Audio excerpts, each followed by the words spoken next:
Modern enterprise. That's a lot of moving parts. Comcast Business helps you orchestrate it all. With SD-WAN working at scale to keep 150 hospital locations connected and working as one. Plus SASE and Zero Trust security, protecting financial data across a bank's 2,000 branches. And AI-powered networking that optimizes traffic across 5 continents. No one does business like Comcast Business.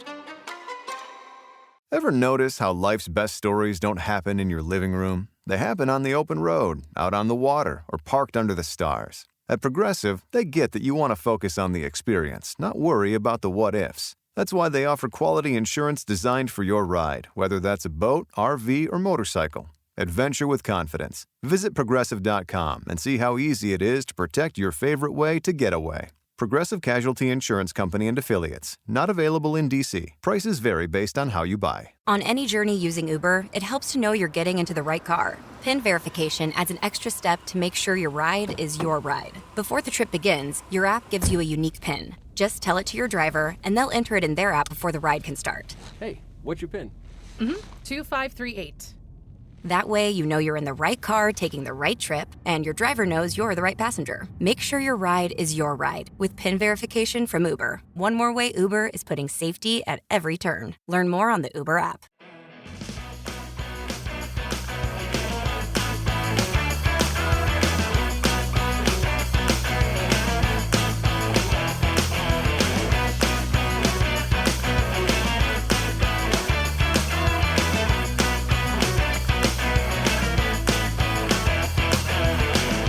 Hello, everyone, and welcome to Kilowatt, a podcast about electric vehicles, renewable energy, autonomous driving, and much, much more. My name is Bodie, and I am your host. And on today's episode, we have Steve Sheridan, and he is going to tell us all about his 2026 Model Y Performance. It's a good chat. Steve and I sat down and we chatted. It's been a while. I think I said this when I had Allison Sheridan on.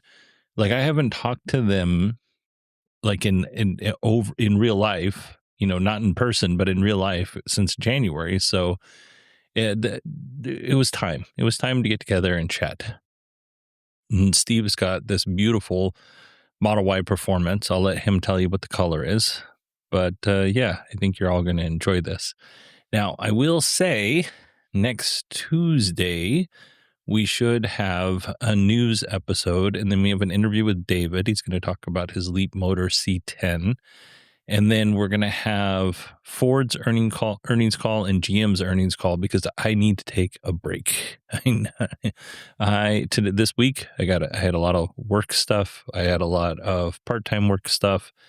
And then just life. My kids graduated 8th grade or promoted from 8th grade. So we've had family over and lots of activities this week. So I need 2 weeks off to just kind of chill out and relax and recharge, let's say.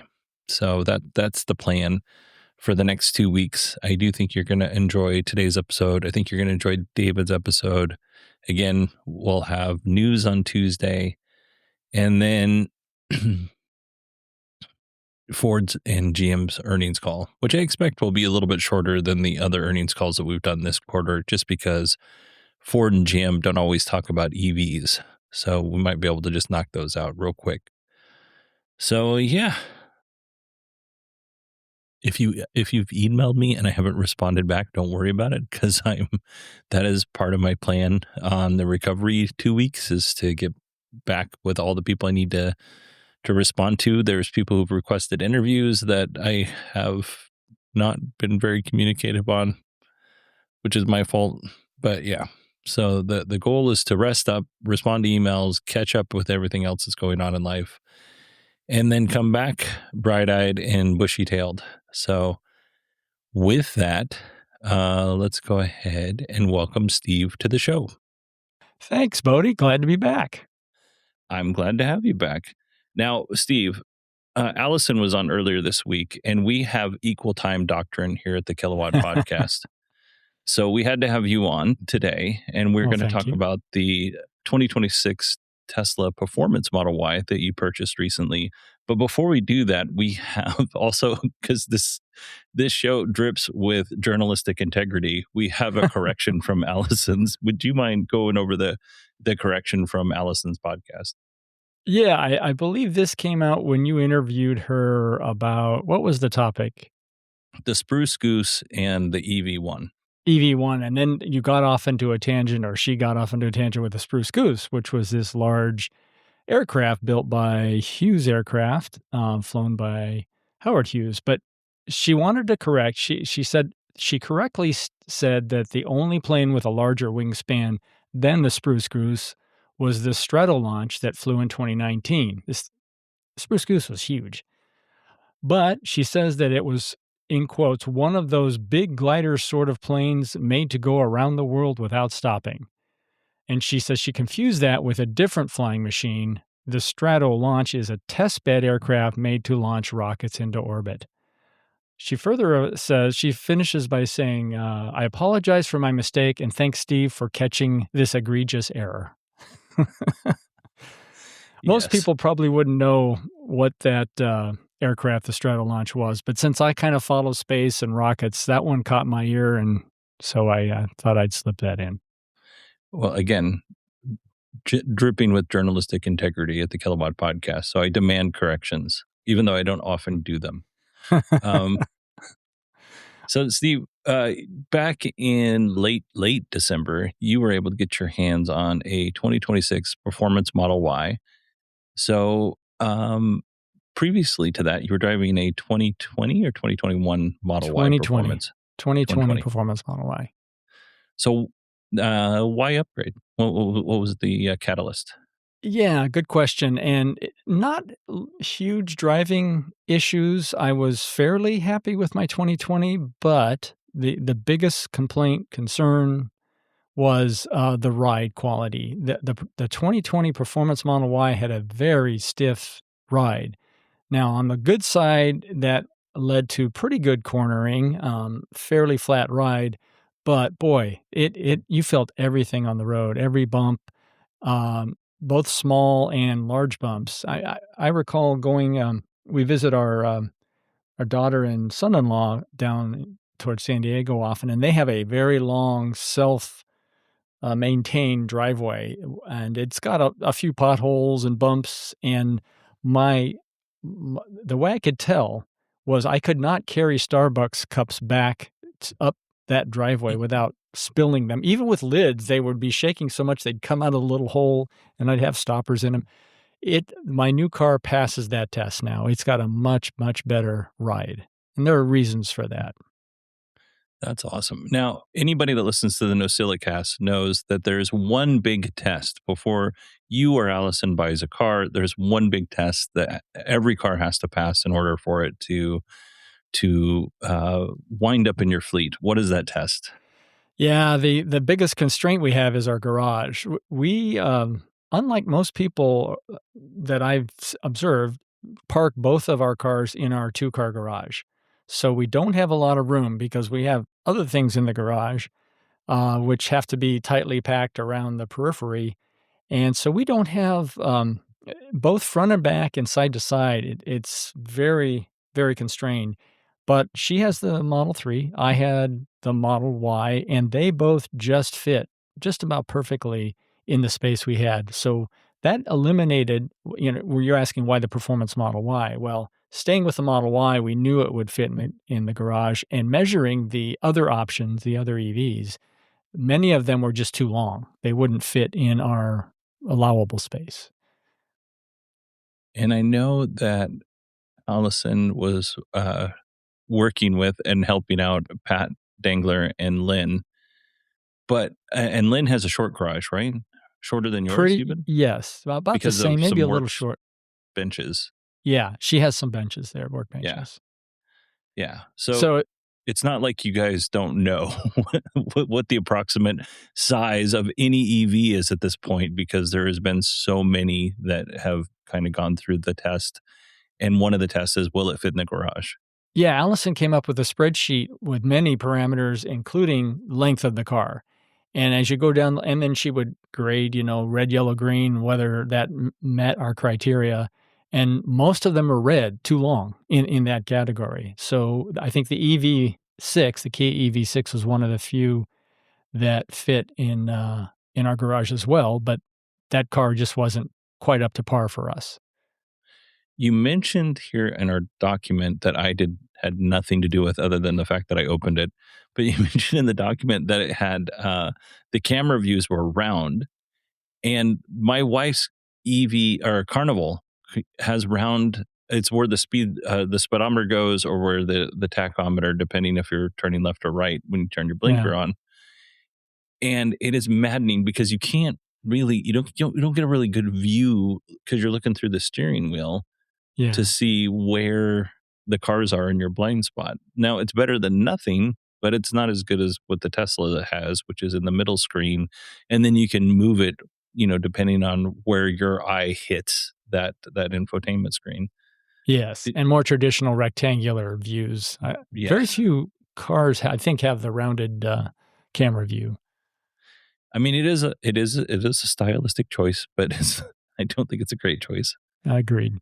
And the other thing that was important was, true one pedal driving, which, lots of cars say they have, but rarely do they come straight out the box with one pedal driving. Exactly, yeah, a lot of them, almost all of the EVs have regenerative braking of some sort, but how that's implemented is the key, and I don't know if we've just gotten used to it, but we very much prefer Tesla's style of regen braking, which basically is, always on. I don't think you can disable it, and it's in its full regen braking, which is great because then you don't have to rely on your brakes. There are many times I will drive, you know, f someplace and never apply my brakes because it will come to a complete stop if you just learn how to feather properly, that is, let off the accelerator. So, the one issue is the brakes, well, not issue, one bonus is the brakes will last forever in a Tesla because you rarely use them, the brake pads. Yeah. Yeah. It's only in an emergency stop is pretty much when I use them. Yes. Okay. So we know the stiff ride and the bumpiness, which I have a problem with in my car as well. Like I'm not driving my car down any dirt road or unmaintained road, even even occasionally, even rarely. I don't know that I've ever done that in the 3 years that I've had it.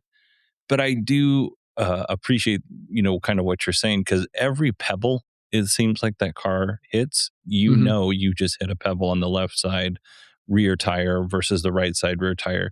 It's still a very nice car, and I'm not complaining about it, but it is a little bit more uncomfortable of a ride than, say, I mean, a Cadillac is forget Yeah. about it, but say a similar car in the same space, in the same category, Yeah. it's probably a little bit more uncomfortable out of every car in the Model Y's Yeah. category. Remind me what year your Model Y is?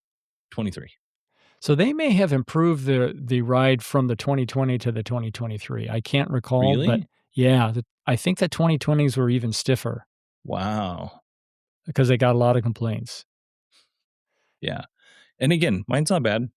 Mhm. Totally not bad. I'm very happy with my car. I will say that they did in my neighborhood, because we don't have an HOA in my neighborhood, so the city of Tempe takes care of all of our streets. And they resurfaced our streets, and when they did that, they removed the lines on so they put this nice, beautiful black slurry down. But we also have speed bumps in my neighborhood, and you can't tell that brand new black slurry on top of the pavement that where the speed bumps are. So occasionally, I would be driving around not paying attention, and the next thing you know, I'd be bouncing my car Oh, I can because of imagine. those speed bumps. That didn't happen very often, but I couldn't wait for them to put the speed bumps back. It happened once, at least once coming into my neighborhood and once going out. And I was like, oh yeah, Oh yeah, boy. yeah. I need to pay a little bit more attention. Yeah, you'll feel that in the Model Y. Yeah, 100%. So, what are some other things that kind of ticked your boxes when it comes to upgrading your Model Y?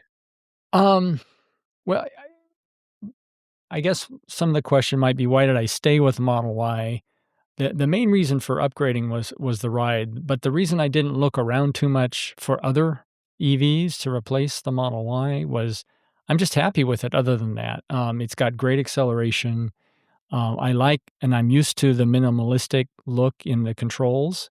Um, it took a little getting used to have just one screen control with a few buttons on the steering wheel, but it's fine now for me. Um, I love the over-the-air updates and the improvements that come with it. It's just, all around, it's the package that suits me pretty well, suits me best. Do you know what exactly did they do to the suspension that was better in the 2026 versus the 2020? So this is, I'm a little bit vague on whether well, in the normal 2026, let's say the non-performance, they put in what they call adaptive suspension, which uses electronics to do something to adapt. I don't know what they've done, but in the performance model, they have control over that adaptive suspension, so you can set the stiffness level of the ride. And I think the way they do that, this is not air suspension adjustment. This is adjusting, I believe, the opening in the shocks, the dampers, so that they are more or less responsive to shock. So it's a simpler way to implement ride quality changes in ride quality, and they basically have two selections, more sporty and more smooth. Gotcha. Do you ever And find yourself just putting it on the sporties? occasionally, I do. It is a little more fun for cornering and off the line, but I generally keep it in the more comfort mode, mainly because Allison much prefers that. In the previous car, she couldn't even cross stitch. This is where you have to use needles and find little holes in cloth. Was she in the driver's seat? She had trouble nailing those holes with the needle because of the ride. Now it's no problem, but I keep it in that smooth mode for her. Yeah.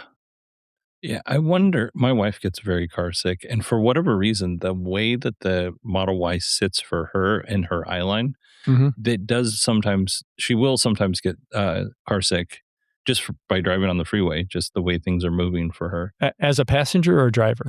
Passenger. Um, she does not like to drive my car, but, the th I wonder if that would having the dampeners make it a little bit more of a smooth ride would make that better or worse for her. I found, I talked about this roll with my 2020 Model Y. The body would tend to roll with bumps. Uh-huh. I don't find that as much with this adaptive suspension in the 2026. So it Huh. might help, but, I mean, I would test drive it, see if it makes a difference if you're really interested.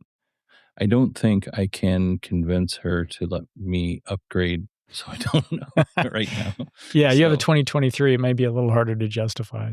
yeah, and I also really want the Scout. So I got Oh, 7 right. more years typically, so, before I buy a new car anyway, so I'm thinking the Scout's the next car, but Mhm. we'll see what comes. The 7 years is a long time. Yep, I've heard you Um, talking about the Scout. I know that's on your list. man, Sounds like a great car. in 2025, did you and Allison get over to see the Scout booth at CES? We did not. Yeah. I was on the fence because I thought it was gonna be more of like a Rivian replica than Mhm. than it is, but man, nope. I was all jazzed up. As soon as I saw it, I was like, "Oh, I love this truck." All right. Okay, so we talked a little bit about why you decided to upgrade your Model Y. What was the buying experience like? Because you went through it in 2020, which is Mhm. pandemic buying. What about what about 2026 or 2025? How did that go? It went pretty well, kind of as I expected it would. The delivery got bounced around a little bit. Tesla, as many, I think, car manufacturers are now, is almost it's dealerless and it's almost touchless in that you don't really you don't have to go in and place the order with a dealer. Everything's online. So when I ordered the car online, the delivery date was projected to be the last couple weeks in December of 2025, and this is for the 2026 model. It had just come out. It was just being produced for the first time, I think October was when the first ones were released, but I didn't get on there on day one because I was still deciding. So last couple weeks in December, that got pushed out as time went on to January, February 26th. And this was probably in late November when I found that out. No big deal. There was no financial reason for me to receive it in 2025 versus 26. And then very late, I think December 29th, I got a notice from Tesla that they pulled it back, the delivery date back to December 30th or 31st, just, a day or two later than that notice. I was expecting a month or two. And sure enough, it became available on the 31st, New Year's Eve day, and we picked it up on that day. And that was it was a pretty good experience. There were some issues with the car. With Tesla, I've got this long list to review and check out the car using that list. Went over the car pretty thoroughly. Now, it was raining that day, which makes it harder to check things like the paint quality and any imperfections exterior. But we went through most of the list, and there were a few items that were problems. Probably the biggest was the right rear seat would not fully. It would decline, but it wouldn't, or it would recline, but it wouldn't come back up, which is a problem. We have a dog. We use that hatch area. But we were sure that was fixable, and we didn't want to, not receive the car because of that. So no problem. We just make a note. And they tried to fix it a couple times right there in the lot, and then they even took it inside, but they were not able to. So we went ahead and just there were a couple other things that needed to be done anyway. I wanted HomeLink installed in the car, which it doesn't come stock with anymore. We heard a little noise in the wheel, the front right wheel at lower speeds. There was a slight imbalance in the front wheels that needed some balancing. And we got an error on the front camera that said it needed to be cleaned. This is the camera behind the windshield in front of the rearview mirror. Gotcha. And that's not something the user can do easily. So took all those in for a service appointment and all of them were fixed fine. So happy overall with the buying experience. Yeah, I think having a list is a really good idea. And obviously, you can go to any AI chatbot and ask it to come up with a list and things like that. But when Kerry Murphy was on a couple weeks ago, he was like, no, basically, he was like, know where the Tesla overflow lots are, and then if the likelihood is wherever that overflow lot is, if it's close to where you're going to pick up your car, that's where your car is going to be. Go through a couple days before and just kind of look at things that need to be checked. Now, obviously, you're not going to know about the noise with the wheels and the imbalancing and the camera issue or the seat issue, but if there's scratches or just little scuffs on the wheel or whatever, that is something that you can kind of shorten the inspection that you have to do while you're at the pickup. That's a great idea. Now, unfortunately, the place I went to didn't have an overflow lot, and it's behind basically a protected fence. Mm-hmm. But for other dealers or other delivery locations, that might work. Yeah, 100%. That would work. What color did you get?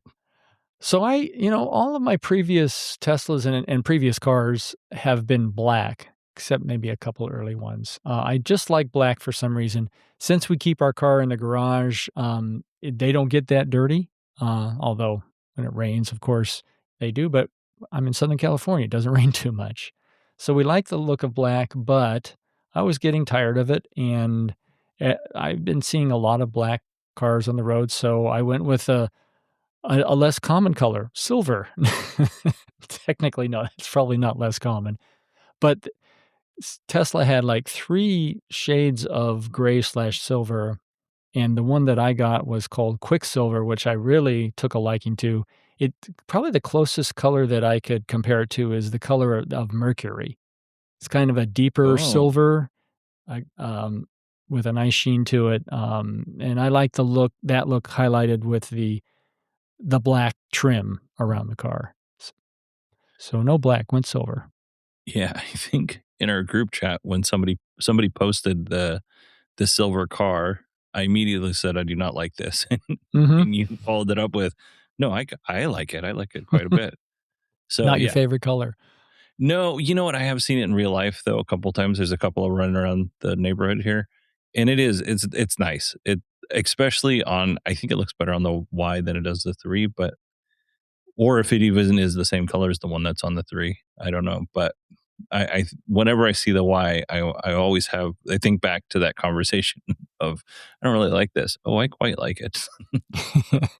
Yeah, and on the performance, I think it looks even better because the performance has additional black highlights that are not in the standard Model Mm, Y, both in the front and rear bumpers. You get a little more black sheen, and the side view mirrors. I did not know that or even realize that. I guess. It's a subtlety. Oh, crazy. What did you do to protect the paint? Yeah, my Tesla is not known for the highest of paint quality, Mm-mm. and even so, even though we park it indoors, I decided to go with a paint protection film on the front-facing surfaces of the car for those road trips to Vegas, for instance, or up north when we go to Fresno. This basically just the front bumper, the side view mirrors, and there's this one area on Model Ys just ahead of the rear wheels that flares out. And I don't know about your car, but on my 2020 Model Y, due to dirt and rocks getting kicked up from the front wheels backwards, that flare would get nicked up with marks and little, abrasions. And so it got that I couldn't take it out with anything, and it was permanent. So I put, an area of I had them put an area of, wrap in front of that flare or on that flare to keep the rock chips down. I could have, coated the entire car, wrapped it, but I decided just to save some cost not to do that. Yeah, so you had the ceramic coat done, and then you had the PPF film. Was that I think it's expensive? PPF first and then ceramic. Oh, okay. Was that expensive? What was it? It was not cheap. All combined, it was on the order of a couple $1,000s. Okay. That's Ye a lot cheaper than doing the entire car, wrapping the entire car. ye yeah, especially now. Yeah. Especially now, because I looked, no, I didn't look. Recently, I was on social media and somebody was showing off their car and they said how much it cost. But, when I got my car, I went through and a lot of people asked me, was I gonna, put the film on and get the ceramic coat? And I was like, "You know what? I mean, I live in Arizona. There's like it's inevitable that things are gonna get damaged just because of where we're at." And I was like, "If I wanna do this, then later on, I will just wrap it the color that I want Mhm. it to be, which would be like an orange or something like that." But as it is now, I'm like, "Eh, it is what it is." Right. And I'm Um, happy with the result. It's got a nice shine to it, and the guy did a really good job, yeah, the yeah, shop. so you picked it up on New Year's Eve, and then you drove it to Vegas on, January 3rd, so, I mean, whoever did the wrap really worked hard to get it done Work before your trip. Worked over the holidays. Yeah, worked Yeah, it's over, nutty. New Year's Eve and New Year's Day, and we picked it up on January 3rd and then drove it to Modern enterprise. That's a lot of moving parts. Comcast Business helps you orchestrate it all. With SD-WAN working at scale to keep 150 hospital locations connected and working as one. Plus SASE and Zero Trust security, protecting financial data across a bank's 2,000 branches. And AI-powered networking that optimizes traffic across 5 continents. No one does business like Comcast Business. At Strayer University, we help students like you go from will I to why not? For over 130 years, we've been innovating higher education to make it more affordable, accessible, and attainable, so you can reach your goals. Go from thinking, can I, to yes, I can, and keep striving. Visit strayer.edu to learn more. Strayer University is certified to operate in Virginia by Chev and has many campuses, including at 2121 15th Street North in Arlington, Virginia. Bring on the off-road. Bring home a new Honda. With a great deal on your favorite Honda vehicles. Conquer trails and back roads in cars built for exploring. With the rugged Honda Pilot, Ridgeline, CR-V, and Passport, the road might stop, but you're not done. All from the 2025 Kelley Blue Book Best Value brand.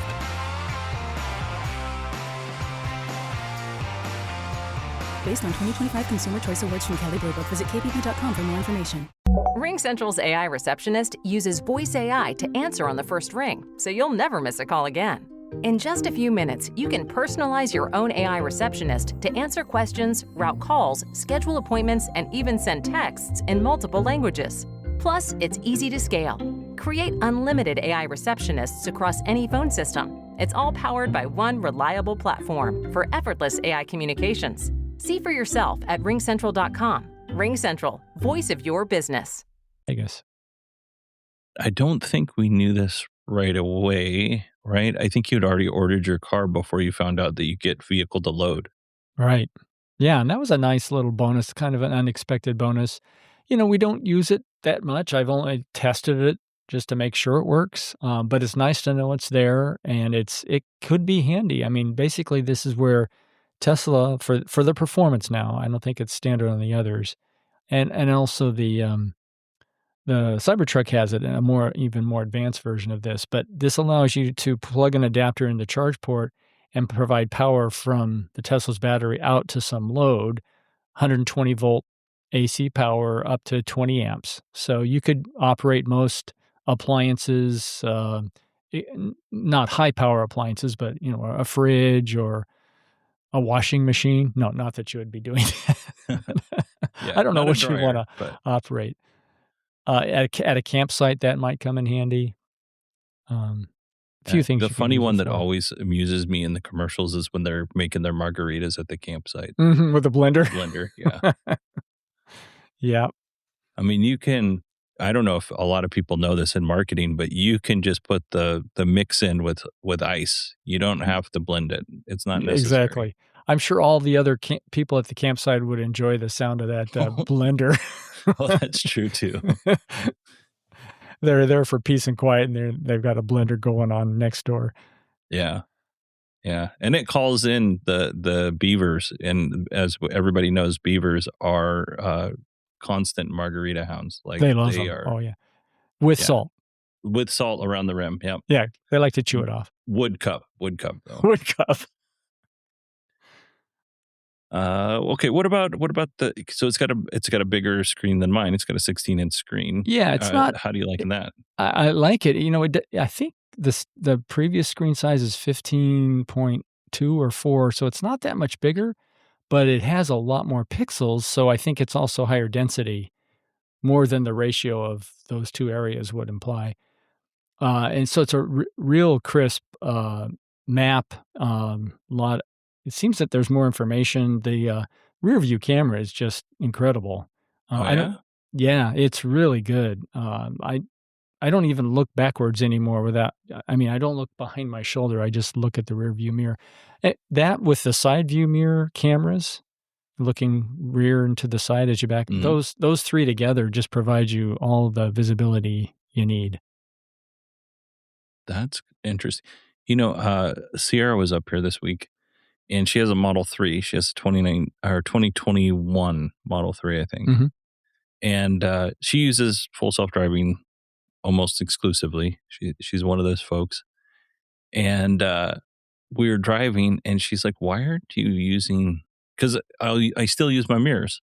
And I don't know if it's because I'm obligated to use my mirrors when I'm driving a fire truck. Otherwise, bad things happen. Or if it's that's just how I learned, and that's how I'm more comfortable. But I do still look at this. The first thing I look at is my mirrors, and the last thing I look at is the screen, just to confirm that everything is in fact clear.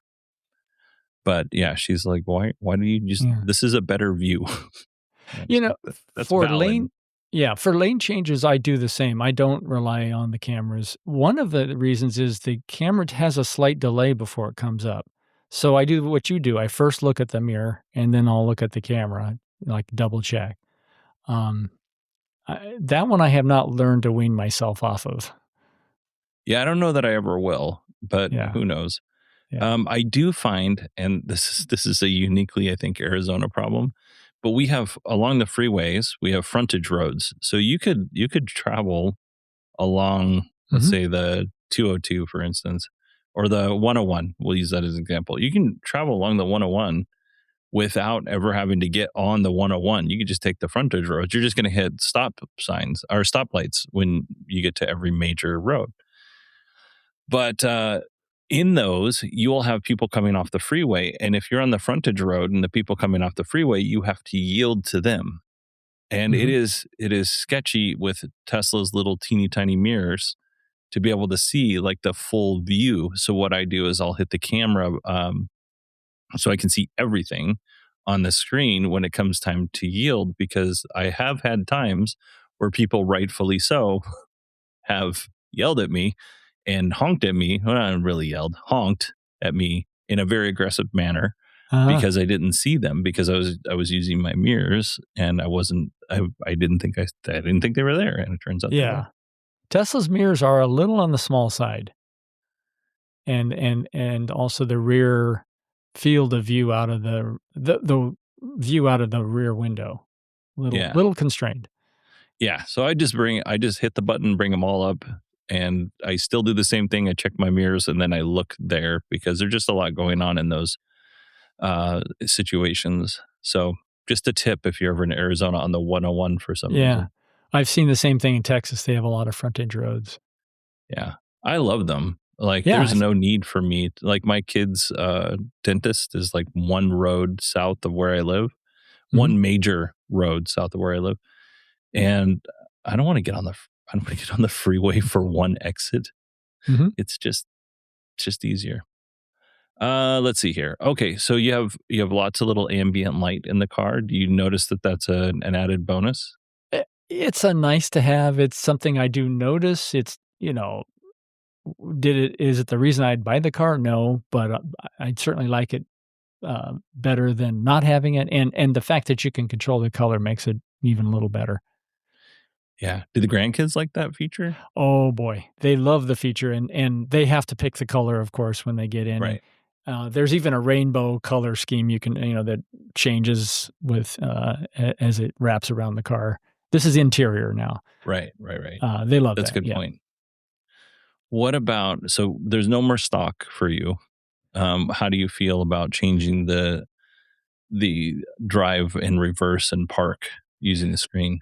So let me just be clear. There is a stock on the left for turn signal, Right. which I would really have a problem with if they did away with that, which they did in some models. uh, I think they brought it back because there was so much user complaint. But on the right, no stock. Instead, to get into gear, you use the screen with a little slide menu. And at first, a little awkward. I've gotten used to it. It's not a big problem. And if you think about it, you're not changing gears unless you are stopped.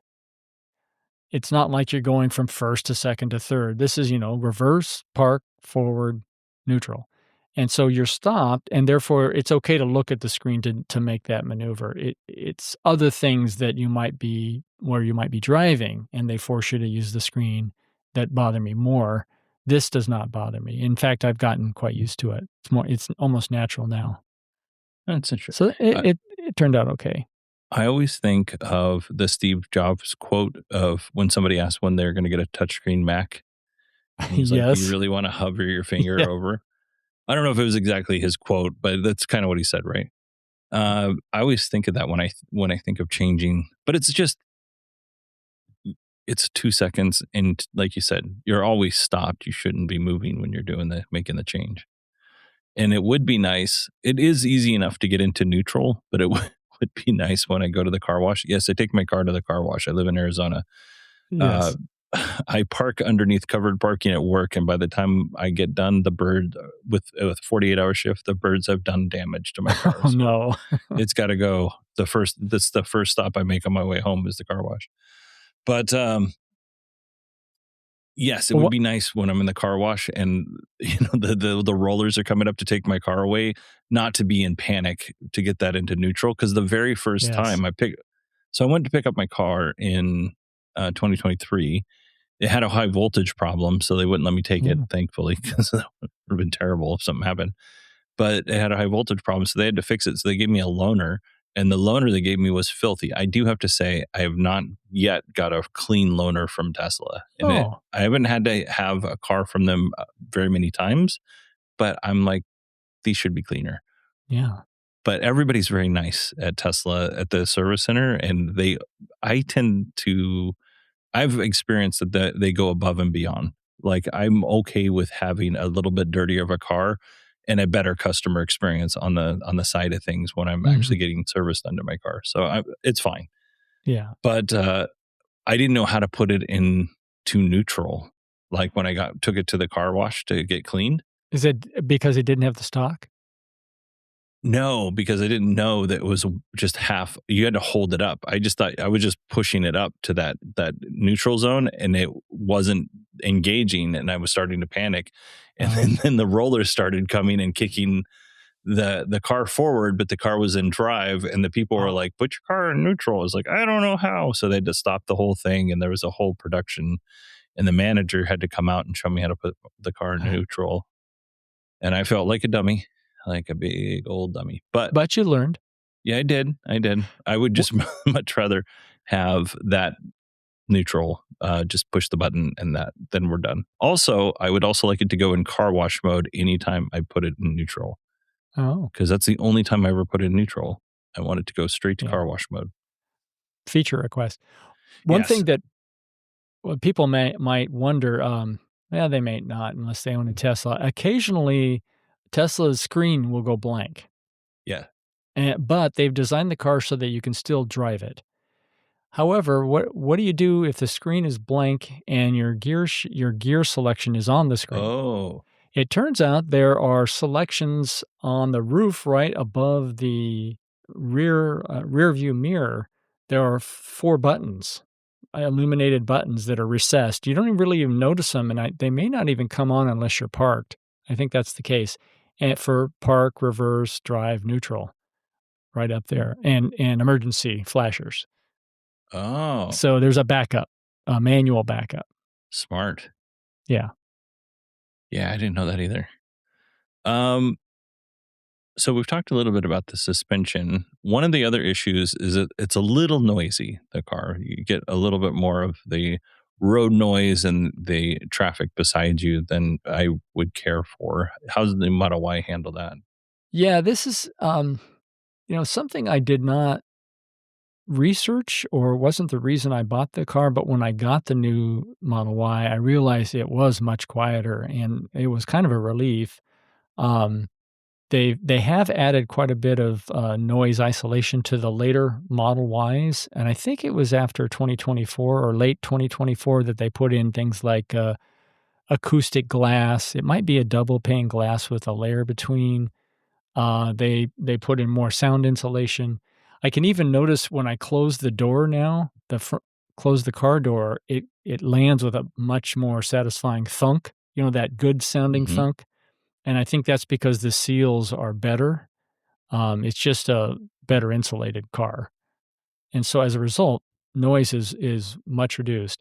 Now, I've read reports that the performance Model Y noise is a little bit higher than the standard 2026 Model Ys, standard, and I think they call it premium and long range, the other Model Ys, mainly because the performance has smaller sidewalls and you get a little more tire noise as a result, and Mm, larger wheels, and it just a bit more noise there, but much better than the 2020 Model Y performance. that's good to know. I'm going to ask you about full self-driving, but I want to save that for last. Oh, Okay. what are your thoughts on the overall just kind of look of the car compared to when you're comparing it to we'll just call what I drive like a vintage Model Y, not this new Yeah. fancy one with the bar across the front and the left bend the back. Yeah. Yeah, so, yeah, Tesla has not changed the look of the Model Y for many years since the introduction, and I think the latest one is called Juniper, and that Mhm. came out, in 2025? Was the Must Juniper design? must have been May of 2025. Yeah. I know it came out in different parts of the world first. I think it was Yes, it China did. first. But in the US, I think it was mid 25. And so the Juniper, I like the look. It's the lights are different in it has a light bar in the front instead of separated left right headlights. And the light bar then has the headlights. Actually, it has the running lights integrated on the edges. And when the running lights are on, the light bar is on. I think at nighttime. The headlights are under that, and they're very small. You almost can't. They almost look like it's a place where you should see fog lights, but those are Mhm. the headlights, the full headlights, and I like that. It's a very clean look. Um, the rear is quite different. It's there's now a light bar in the rear, which only again illuminates at night, and then the tail lights are a complete redesign. Which I like the look of that. Overall, it's a pretty clean look. On the rear, the one thing I didn't like was there's a rather large area from the bottom of where the window meets the hatch, the top of the hatch. Uh, the rear end of the hatch, the top of the rear end, to where the lip is at the bottom is a pretty broad area, and it looks a little empty. To me, that's where the license plate went in your model and my Model Y, previous Model Ys. It's now below that embedded in the bumper, the license plate, Oh. but I've gotten used to that big area. It's not as bad as I thought it might be. You know what? That's interesting you said that because I've noticed that too, but I was never able to put my finger on why it looked weird. Mhm. His They've license also plate's not there. I think they've extended the bumper out a bit from the hatch, probably uh, to reduce damage for small speed rear end collisions. You get a little more absorption before it gets into the hatch area. Maybe it takes the bumper out, but the hatch is not as damaged. That's just speculation on my part. Um, but going on with the looks, the wheels. Wheels are very important to me, and performance Model Ys have 21-inch wheels. They call these arachnids, 5-spoke design. They come with, what do you call those? Aero covers, Mhm. individual inserts, not a full single aero cover, but individual inserts around these 10 different little V shapes. I did not like that look. It looked like, plastic. It So I pulled all those out, and it's a decent looking 5-spoke design without those, and, yeah, I didn't feel the need to swap out the wheels like I did with my 2020 because I couldn't stand the Uber turbine wheels of the 2020s. My understanding is those individual I mean, I don't know about Tesla. I'm talking about third party now. Mhm, Is those some of those individual the wheel covers, mhm. they cover the some of the road rash that maybe you might scrape up against something with your tire, and then the plastic goes over the top of that so it covers. And I don't know, again, I don't know why Tesla does it, but I do know that there's an aftermarket for hiding your shame that you rubbed up against a curb. Yeah, these aero covers do not protect the wheel at all. These are No. just inserts in between the spokes. Oh, I see, I see. Now I think other model Teslas do have aero covers that protect the wheels, but these don't.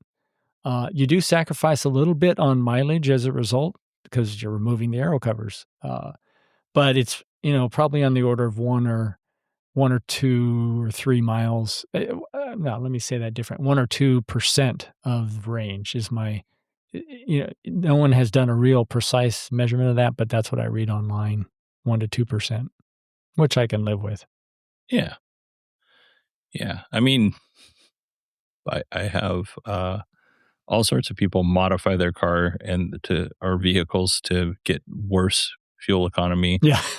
Um, But to make it look better. lifting it, put bigger tires on, you name it. Yeah. Yeah. Yeah. All right. So Well, let's very go. few mods. I really no mods to this car. I'm pretty other than removing the aero covers. Yeah. Yeah.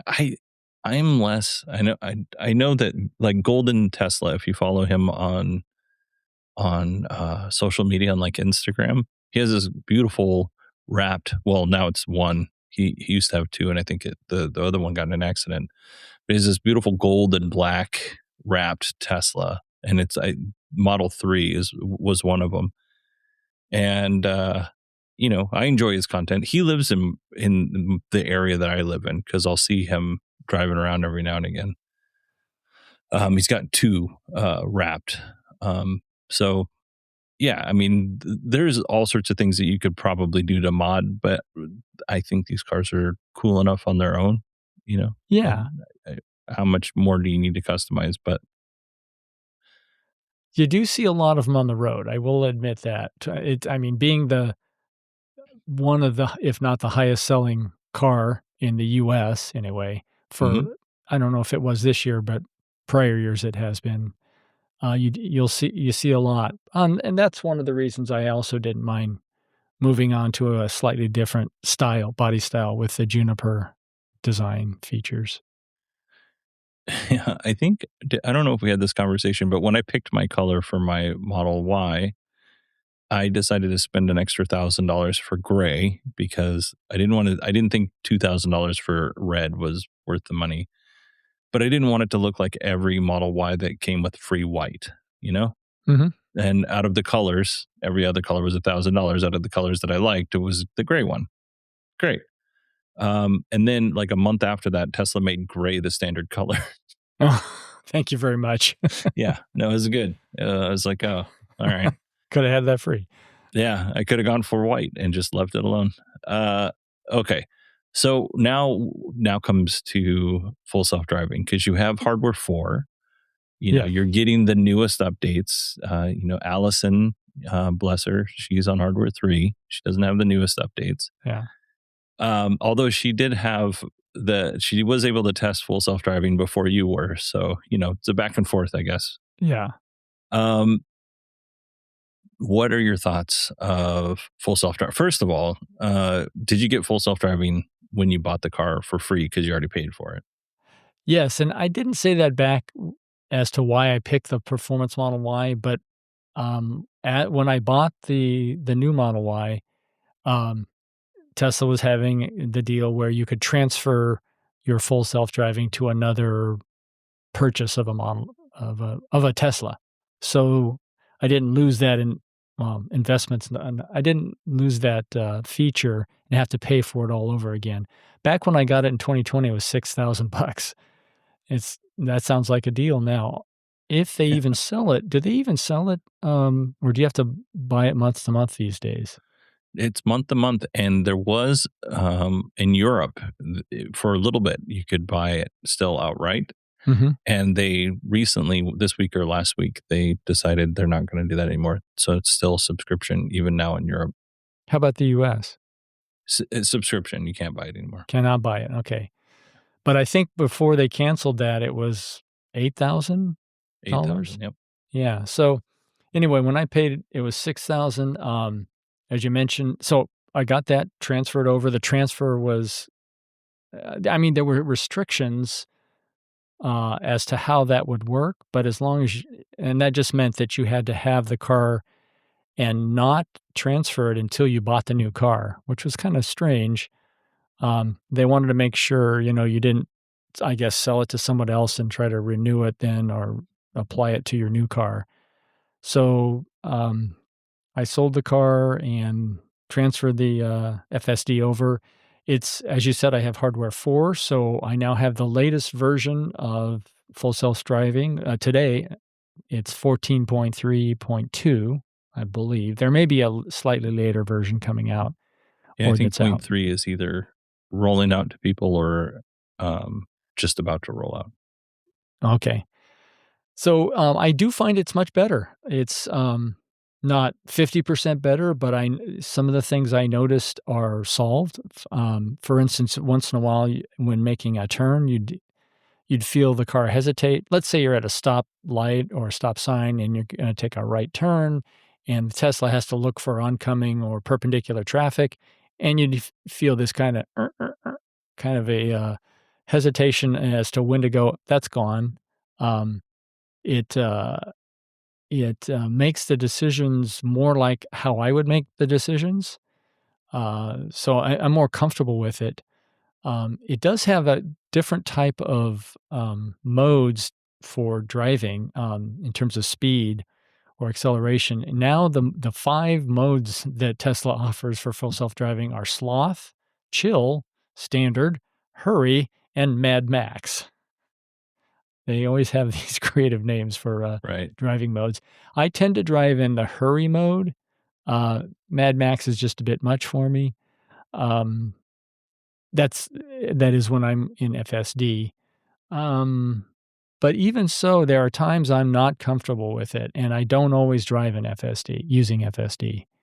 There are, I still am a little uncomfortable when quarters are very tight and speeds are high, and I just I don't trust it that much yet. I mean, I'm always driving with my hands ready, if not touching the wheel.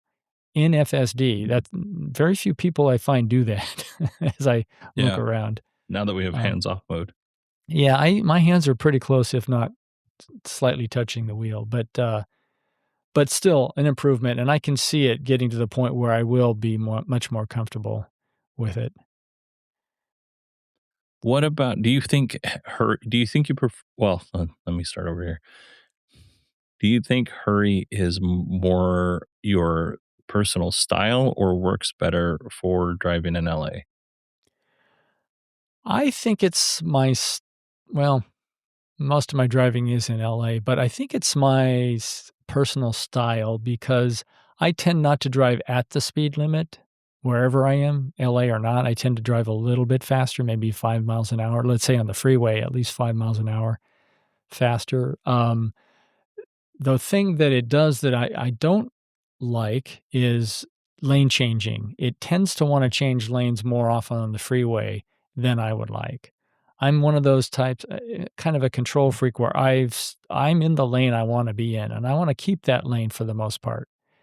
The exception might be if if the car's navigating and needs to get over, to get off on an exit. Well, I'm fine with the car doing that automatically. But when I'm just driving straight for miles, I would like to pick the lane, and you cannot do that with full self-driving any longer. You used to be able to do that, but I haven't found a way. If anyone out there knows a way, let me know. Now, if you go to these lower modes, the sloth or the chill, lane changes will occur less often. So I have kind of a dichotomy between how often I want to change lanes and how fast I want to go. They're not quite compatible. Oh, that's interesting. I wish those two were independent and I could Yeah, control them independently. there should be. Maybe it's not in maybe you wouldn't want to do it in like the Tesla interface on the car, but in the app, maybe there's like a way to like fine tune this kind of stuff. Mhm. Maybe there could be, not that there Yeah, is, but maybe there could be a way to yeah. fine tune this stuff, almost like you're adjusting the EQ of a song, right? You're Mhm. adjusting the EQ of your full self driving experience. Yeah, I'd like that. Now, I will say, even with my complaints of lane changes, the lane changes themselves are better. They're better executed. Tesla would be kind of a jerk sometimes when it would pull out in front of an oncoming car on your left. Let's say you want to pass a car that's too slow, but you pull out in front of a car that's coming up on you. I don't like doing that. No, It's a good way to piss off a driver, and um, it does that less now. It used to do it more. Now I think it better considers the speed of the upcoming car before it makes that decision to change a lane. that's good. What about, I mean, with 14.3.2, you should be able to go off, navigate to a supercharger and then have it do everything back into the stall. The only thing it Yeah, doesn't do is grab the cable to plug into your car. Yeah, it's great. I mean, I tested that out, and sure enough, it worked, much to my surprise. And it now full self-driving you have options to pull into a slot or into a driveway, not just to the side of the road where the address is. But now I don't have it pull into my garage. I don't trust it that much, Mm. but I do trust it to pull into my driveway. Now, there's no stock, so how do we start FSD? If you're driving along, is it just an easy thing to start on the screen? It yes, they used to be on I think it used to be a button on the steering wheel for my 2020 or maybe the earlier version of FSD. I can't remember which was which, but now the only way to do it that I've seen is, with a button on the display, and it's very prominent, it's easy to get to, no problem in activating it. Now, Well, deactivating, I wish there was a cleaner way of deactivating. Like if you touch the brakes or you steer hard, you can pop it out of FSD. But there are times I don't want to do that. I just want to turn it off without annoying the guy behind me that I'm hitting my brakes, or jerking and annoying the guy to my left or right that I'm making yeah, some weird maneuver. the pulling of the steering wheel seems like I mean, it seems like a great way to get rid of to turn it off if you're in an emergency. Yes. Not so great if you're not. Yeah, that's another one I would like to see as a way to disable FSD without doing one of those two things, brakes or hard jerk to the wheel. Yeah. There may be, and I haven't found it. Well, that's cool. Overall, though, you're happy with your new purchase. Very happy. Yeah, no complaints. In fact, it's interesting. I ran into a guy in the parking lot the other day. Didn't physically run into him, but got out of my car, and he had a 2023 silver Model Y. And he said he came over and wanted to ask me about my car because he's thinking of upgrading, of getting the 2026 Performance. So I spent about a half hour talking to him like I've been talking to you about all the features, and he thinks he's going to get one. But Cool. I didn't have very many bad things to say about it. And he was most interested in noise first and ride quality second. So I said, you'll be happy with it. Interesting. Well, Steve, how would people find out what you're doing? Where would they go to find that out? Well, if they want to see some of the videos I put together, you can find me at YouTube at SP Sheridan. I'm occasionally on Twitter, but mostly just tweeting articles of interviews that Allison has done at CES and other trade shows, where I'm doing the filming and the editing and posting the videos. I'm also on Mastodon at SP Sheridan and Threads and all the other Blue Sky, and that's about it. At SP Sheridan. Right on. SP Sheridan everywhere. You got it. Everything good starts with SP Sheridan. Don't tell her I said that. She'll find out. Yeah. Maybe she won't. Maybe she won't listen. She may not listen to this at all. Well, Steve, thank you so much for coming on and sharing with us. Just, so people know, we talked about this way back at least into January, if not earlier than that. So it was nice to finally get you on and chat about, what you thought of your new car. Yeah, it was good talking with you again, Bodie. It's always a pleasure. All right. So I'm going to hit stop right quick. Good job. The world of business is constantly evolving, and Comcast Business keeps you in step with secure AI-backed networking in more than 100 countries, powering 90% of the Fortune 500 and millions of small businesses. And behind it all, thousands of experts answering your call at 2 a.m. like it's 2 p.m. One partner, that's it, powering how business gets done for companies around the globe. When you add it all up, no one does business like Comcast Business. You've never been one to settle. Stand down or stand still. You're a lifelong learner, energized by excellence. There's a fire inside you can't ignore. You've got competition to outrun, momentum to build on, and your own high standards to meet. Stop now? Not a chance. At Capella University, we help you catch what you're chasing because you've always had the drive. Now, go earn the degree. Capella University. What can't you do? Visit capella.edu to learn more. All right, everybody. I want to thank Steve Sheridan for coming on the show and being so just genuinely nice and patient. And listen, Allison and Steve both wrote up show notes before we ever sat down to record. I literally had to do nothing except for just get on the call and have a conversation. It was some of the easiest shows I've done in the almost 10 years that I've been doing this podcast. So yeah, that's a nice thing. What else? Oh, so I would highly suggest that you go check out Steve's YouTube channel, and it's at SP Sheridan. I'll put links in the show notes because Steve, they travel. Allison and Steve do some cool trips, and he's got, if you haven't seen it yet, he's got some cool videos from when they were in Africa on safari, photo safari, not killing animals safari. So I'll put links to all of Steve's stuff in the show notes. If you want to go and follow him, I would highly encourage it. All right. Well, that is it for me today.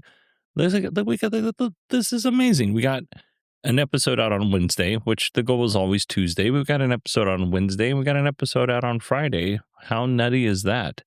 And it's an all Sheridan week. It's nice to have those. We should have all Sheridan weeks on the podcast.